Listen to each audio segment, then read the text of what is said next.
আসবেন আমার কাছে। মুজাহিদ মানুষ বিদায় নিয়ে যায়, বিবিকে বলে যায়, বিবি রে পেটে ছেলে আছে না মেয়ে আছে আমি জানি না, আল্লাহ ভালো জানে। যদি ছেলে হয় তাহলে তুই আমার সন্তানকে একজন হক্কানি আলেম বানাবি। হতে পারি নাই, আমার সন্তানকে আলেম বানাবি, আমি তোর জন্য তোর প্রতি খুশি হব। স্বামী চলে গেছে ভাই, কয়েক মাস পরেই জন্মগ্রহণ করলেন একজন ফুটফুটে পূর্ণিমার চন্দ্রের মতো বাচ্চা। বাচ্চা যখন কথা ফোটা শিখেছে, বাচ্চাকে পাঠায়, যাও বাবা মক্তবে যাও, তোমার বাবা বাড়ি নাই, তোমার বাবা আল্লাহ রাস্তায় জিহাদ করার জন্য গেছে, 30,000 নগদ টাকা আমার কাছে রেখে গেছে, এই টাকার সদ্ব্যবহার করতে হবে। সন্তান মাদ্রাসায় যায়, আস্তে আস্তে বড় আলেম হয়ে গেছে, মুহাদ্দিস হয়ে গেছে। ইতিমধ্যে 30টা বছর কিন্তু পার হয়ে গেছে। করে কোন সুবহানাল্লাহ। কত বছর? 30 বছর একটা মহিলা স্বামীর জন্য অপেক্ষা করে, এটা ছোটখাটো ব্যাপার? হ্যাঁ, ইমানদার মহিলা তারা হয় ভাই, ওদের ইমান বড় মজবুত। ওই প্রতিবাদটার চেহারার দিক তাকায় অন্য স্বামীর চিন্তাও করে না। ওই যে স্বামী বলে গেছে, বিবিরে একদিন হাতে জিন্দা থাকলে আমি তোর কাছে আসবো। ছেলে মাদ্রাসা থেকে যখন আসে, মাকে সালাম দেয়, মার কলিজা ঠান্ডা হয়ে যায়। ছেলে যখন মাদ্রাসা থেকে আসে, মা বাবার কাছে দাঁড়ায়, মা বাবার পাশে এসে বসে, মার পাশে এসে বসে। মা স্বামীর কথা ভুলে গেছে, খালি ছেলের চিন্তা করে। 30 বছর পর রবি মুহাদ্দিসের আব্বা বাড়ি ফিরে আসতেছে, কাঁচা চুল দাড়ি নিয়ে জিহাদের ময়দানে গেছিল। 30 বছরের মধ্যে তার চুল দাড়ি গুলি পেকে সাদা ধবধবে হয়ে গেছে। রবি মুহাদ্দিসের আব্বা 30 বছর পর বাড়ি আসতেছে। 30 বছর হলে কি হবে ভাই, বাড়ি ঘর তো এইভাবে আছে, চিনতে ভুল হয় নাই। কিন্তু বাড়ির গেটের মধ্যে এসে যেই দাঁড়াইছে, দরজার মধ্যে শিকল নাড়ায়, ইতিমধ্যে একজন নওজোয়ান ছেলে এসে বলে, তুমি কে? অপরিচিত মানুষ বাড়ির মধ্যে প্রবেশ করতে চাও? মা কিন্তু তার সন্তানের কাছে এখনো আসল কথা বলে নাই। দরজাখানা খুলে দেখে একজন মুজাহিদ মানুষ ঘরের মধ্যে ঢুকতে চায়। ছেলে বলে, না, আপনি কোন জায়গার মানুষ, আমি তো আপনারে চিনি না। এবার বৃদ্ধ বলতেছে, বাবা বলতেছে সন্তানকে, শোনাও, তুমি হলে জোয়ান মানুষ, আমার বাড়িতে একটাই মাত্র মহিলা আছে, আমার বাড়ির মধ্যে তুমি কেমন করে প্রবেশ করলে? গেট আউট, তুমি আমার বাড়ির ভিতর থেকে বের হয়ে যাও। এই বলে বাপ বেটা দুইজনে হাতাহাতি শুরু হয়ে গেল। বাবাও ছেলেকে চিনে নাই, ছেলেও বাবাকে চিনি নাই। জিজ্ঞাসা করতে পারো, হুজুর তার মা কি বাড়ির মধ্যে ছিল না? কিতাবের মধ্যে লেখা আছে না, মা দোতলার মধ্যে বসে বসে, স্বামী বাড়িতে নাই, গান বাদ্যের মধ্যে লিপ্ত হয়ে পড়ে নাই, নেককার মুত্তাকিন পরহেজগার মহিলা। তাই উপরতলায় বসে বসে গুনগুন গুনগুন করে আল্লাহর কোরআন তেলাওয়াত করতেছে। তালিয়া কোরআন পছন্দ পেয়েছে খোদা, হরগাল মাল্লা গরম বাহার রাখতে দাম, সরকার কোরআন তো মুসলিম রমসবে গানা হুয়া, खुद भी रुसवा हुआ और दिन को भी रुसवा किया। মা বোন অনুরোধ করবো, মা আল্লাহর কোরআন তেলাওয়াত করবেন। দেখুন না, স্বামী হারা একজন মহিলা, সে আল্লাহর কোরআন পড়ে পড়ে সময় কাটাচ্ছে। ইতিমধ্যে মা মৃদু গন্ধ করে আওয়াজ পাচ্ছে, উপর থেকে ডাক দেয়, বাদান গন্ডগোল করিস না, তুই আমার কাছে আয়। মা কানে কানে বলে, আর তোর আব্বার কাছে যাচ্ছে, উনি তোর আব্বা। আর নিশানে একটু পরে দিতেছি বাড়ির মধ্যে ঢোকার জন্য, তুই অপর গেট দিয়ে বের হয়ে যা, জুব্বা লাগা, মাথার মধ্যে লাল পাগড়ি বাঁধা জোহরের নামাজ পড়াবি। জোহরের নামাজ পড়ে তোর ছাত্রদের সামনে কলা কলা রাসূলুল্লাহর সবক পড়াবি। ধরে গান সুবহানাল্লাহ। ভিতর থেকে অনুমতি না দিলে তো ভিতরে ঢোকা যায় না। 30 বছর আগে বাড়ির থেকে গেছে, গোলমাল তো একটা হয়ে গেল, হয়তো এটা আমার বাড়ি নাও হতে পারে। ও আমার বন্ধুগণ, দরজার মধ্যে অনেক পরিবর্তন দেখা যায়, হয়তো এটা আমার বাড়ি না। বুড়া মানুষ চিন্তা করতেছে, হায় রে আমি কি বাড়ি চিনতে ভুল করলাম নাকি? ইতিমধ্যে ভিতর থেকে এসে বাড়িওয়ালি সালাম দেয়, আসসালামু আলাইকুম ওয়া রাহমাতুল্লাহ। 30 বছর পর সতী সত্যি মহিলার সালাম তো তাদের স্বামীর মন বড় খুশি হয়ে যায়। কদম বসি করেছে, তার স্বামীকে বুকে জড়ায় ধরে ভিতরে নিয়ে গেছে। স্বামীকে জেহাদের অস্ত্র থেকে মুক্ত করে গোসল করায় দিয়া বলে, স্বামী আলাপ পরে হবে, শহরের আজান হয়ে গেছে, যান আল্লাহর ঘরে হাজিরা দেন। আল্লাহর বান্দা যারা হয় ভাই 30 বছর পর বাড়ি আসছে, আল্লাহর ঘর কিন্তু ভুলে নাই। এবার মসজিদে নামাজ পড়ার জন্য যাচ্ছে, সামনে কাতারে জায়গা পায় না, পিছনের কাতারে আল্লাহর ওলি মুহাদ্দিসের আব্বা মুজাহিদ নিয়ত করে নামাজ পড়ছে। নামাজ যখন হয়ে গেল, এলান হয়ে গেল, একটা হাদিস পাঠ করা হবে, সব ভাই বসে যায়, বহুতই ফায়দা হবে। হাদিস পড়তেছেন মুহাদ্দিস রবি, এই মুজাহিদের সন্তান, অল্প টাইম কথা বলতে বেটা চিনতে পারে নাই, অপলক মিত্রে বেটার মুখের দিক তাকিয়ে রয়েছে। আরে যদি আমার এত সুন্দর একটা বেটা হতো, আমার বেটা যদি এরকম মানুষের মধ্যে কোরআন হাদিস বলতে পারতো, তাহলে আমার জীবনখানা সার্থক হতো। এইরকম নিয়ত করে করে বাড়ির মধ্যে আসছে। ছেলেকে বলছে, তুই আগে বাড়ির মধ্যে আসবি না। এবার বাড়ির মধ্যে যা জিজ্ঞেস করতেছি, বিবি রে তোকে তো জিজ্ঞেস করা হয় নাই, 30,000 টাকা আমানত রাখছিলাম, টাকাগুলি আসেনি। তোর খরগোল বাদু 30,000 টাকা আমানত রেখে গেছিলাম। এবার বিবি বলতেছে, প্রাণের স্বামী আমার, আপনি কার পিছনে ইক্তেদা করে নামাজ আদায় করলেন? বলে, তা তো জানি না। আমার ছেলে কি কার ছেলে তা তো জানি না। বলে, ওই রকম ছেলে যান না 30,000 টাকা চান। এবার মজা,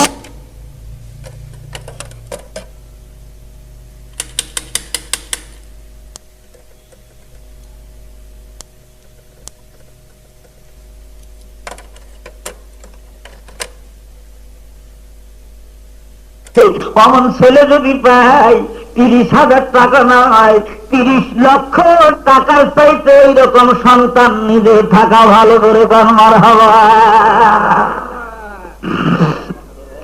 যিনি বলতে পারেন, স্বামী আমার ওই মুহাদ্দিসের নাম রবি মুহাদ্দিস, 30,000 টাকা আপনি আমার কাছে দিয়ে গেছিলেন, আপনার আমানতের টাকা আমি নষ্ট করি নাই।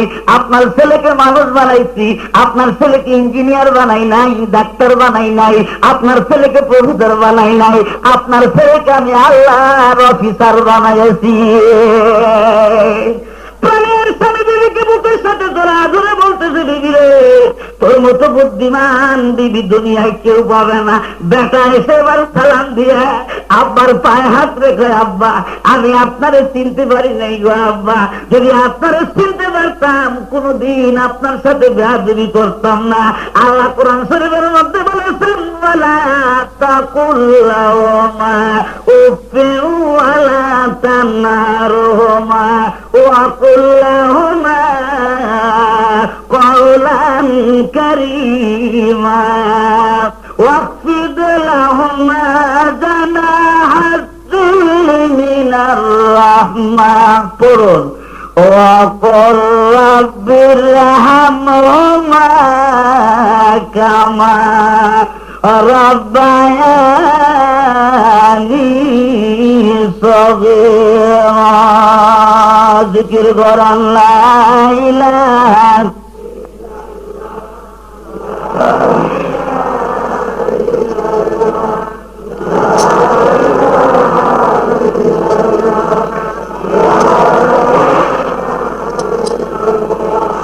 লা ইলাহা ইল্লাল্লাহ।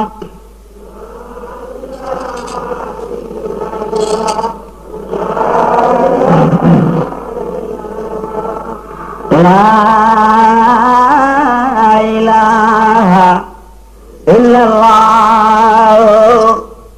মুহাম্মাদুর রাসূলুল্লাহ। বলুন সাল্লাল্লাহু আলাইহি ওয়াসাল্লাম। বহুত মানুষ মাঝে মধ্যে বসে আছেন ভাই, মনে মনে একটু নিয়ত করুন, আল্লাহ 5 জন সন্তান, 3 জন সন্তানের বাবা তুমি আমারে বানাইছো, 2টা ছেলেকে জেনারেল লাইনে লেখাপড়া করেছি, আল্লাহ একটা ছেলেকে মোল্লা বানাইতে চাই। নিয়ত করে বাড়ি যান, চেষ্টা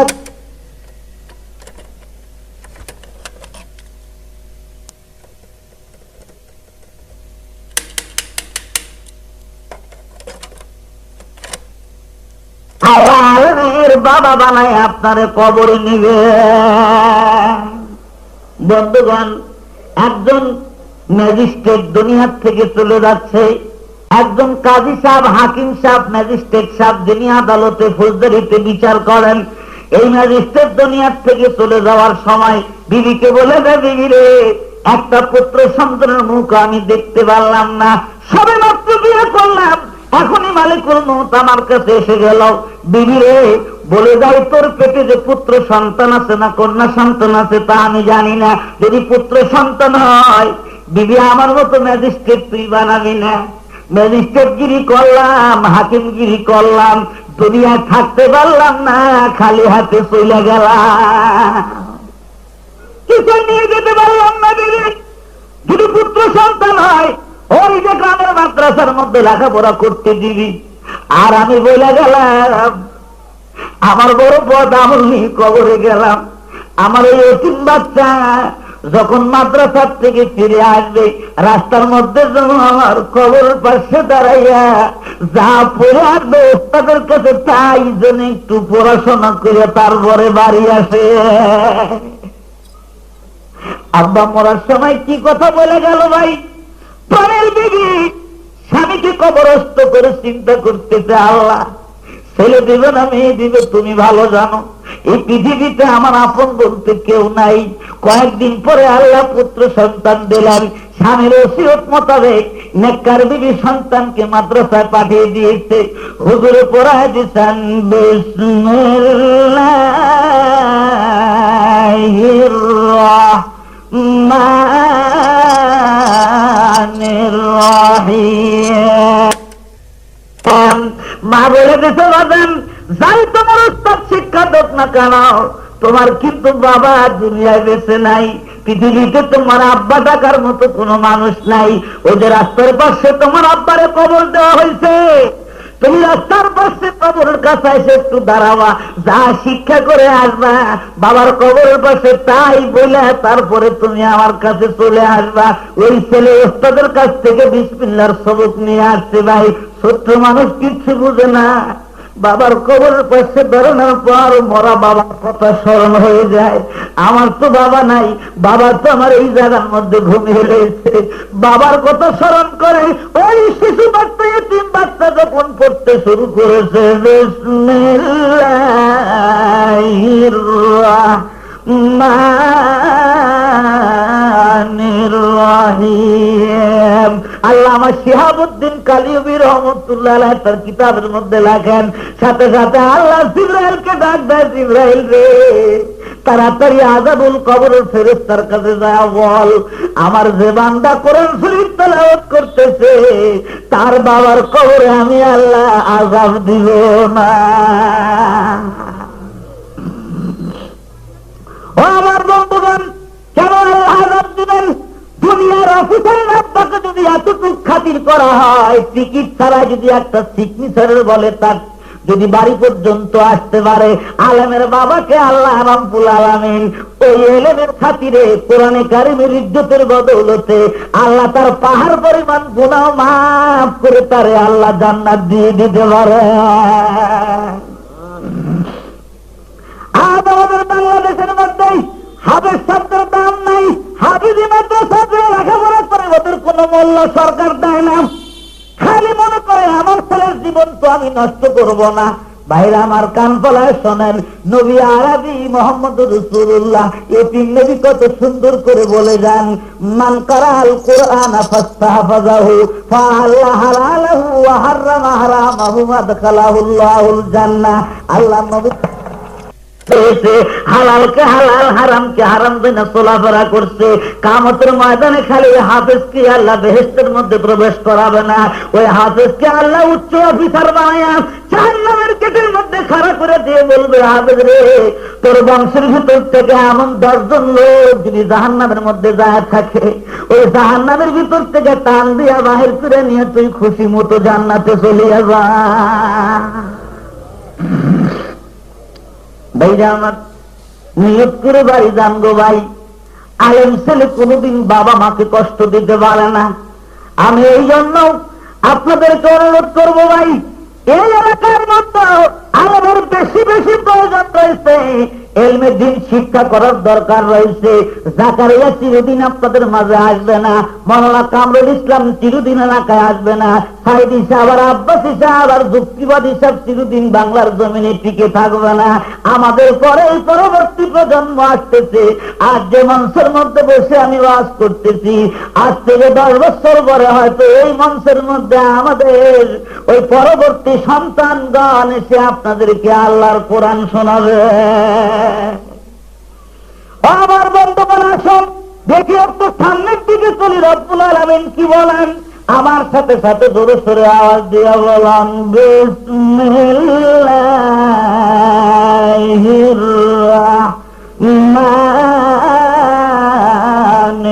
রাহিম।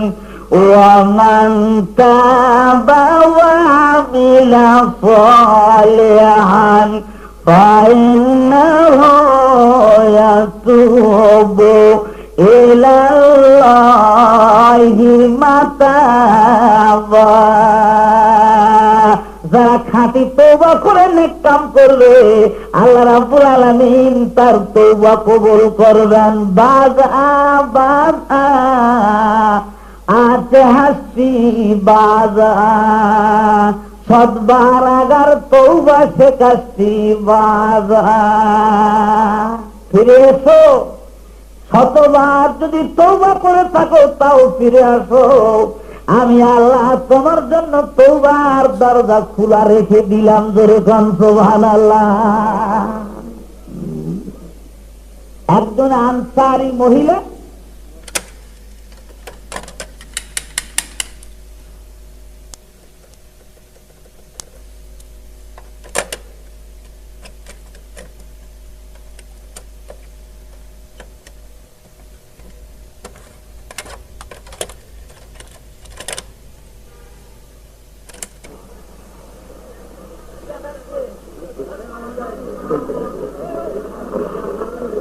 বিরক্ত হচ্ছেন আপনারা?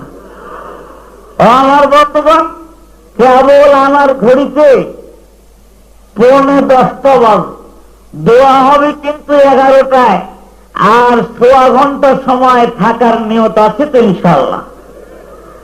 খেয়াল করুন, একজন আনসারী গোত্রের মহিলা, অত্যন্ত সুন্দরী রূপসী, মদিনার মধ্যে আনসার গোত্রের এই মহিলা যখন দুনিয়ার থেকে চলে গেল, বিয়া হওয়ার আগেই মহিলা দুনিয়ার থেকে চলে যায়। ওই মদিনার মধ্যে একজন লোক ছিল, তার কাম ছিল কবর কাটা। ধরে বলেন কি কাটা? কবর কাটত, কবর খুঁড়ত। কিন্তু এই কবর কাটা মুসলমান ওই সুন্দরী মহিলার প্রতি আসক্ত ছিল। বিয়ার প্রস্তাব দেয় কিন্তু বাপ ভাই রাজি হয় না। এই মহিলা যখন মারা যায়, মারা যাবার পর সব মানুষটাকে কবরে রেখে যখন চলে আসে, রাত্রির গভীর অন্ধকারে এই মুসলমান কবর খুঁজনেওয়ালা নিজের প্রেমিকের ব্যথা ভুলতে পারে না, বিরহ ব্যথা ভুলতে না পেরে কবর থেকে উঠাইছে মহিলাকে। কবর থেকে উঠাইয়াম ওই মহিলাকে সম্পূর্ণ কাপড় থেকে মুক্ত করে রাত্রির অন্ধকারে যখন জিনা ব্যভিচার শুরু করছে মৃত্যু মহিলার সাথে। আল্লাহ রাব্বুল আলামিন এইরকম পাপ, তো এত বড় অপরাধ দেখেন কেমন করে ক্ষমা করে দেন। যখন এই মহিলাকে জিনা করতেছিলাম, জিনা করে মহিলাকে ওই অবস্থায় কবরের মধ্যে রেখে যখন চলে যাচ্ছিল, ইতিমধ্যে আল্লাহ রাব্বুল আলামিন ওই আনসারী মৃত্যু মহিলার জবানখানা খুলে দিলেন। জোরে কোন সুবহানাল্লাহ। মহিলা পিছন থেকে ডাক, দেখো যুবক রে, এতগুলা মানুষের মধ্যে আমার মুখ তুমি কালা বানায়া দিলা, এতগুলা মানুষের মধ্যে তুমি আমাকে অপমান করলা, তোমার সিনে কি আল্লাহর ভয় নাই? এই কথা বলে মহিলার কোনো আওয়াজ আসলো না। যুবক আল্লাহর ভয় সিনের মধ্যে জমা হয়ে গেল, আর বাড়ি যেতে পারলো না। পাহাড়ের গর্তের মধ্যে সে যায় পুরে যায়। একদিন নয়, 2 দিন নয়, 40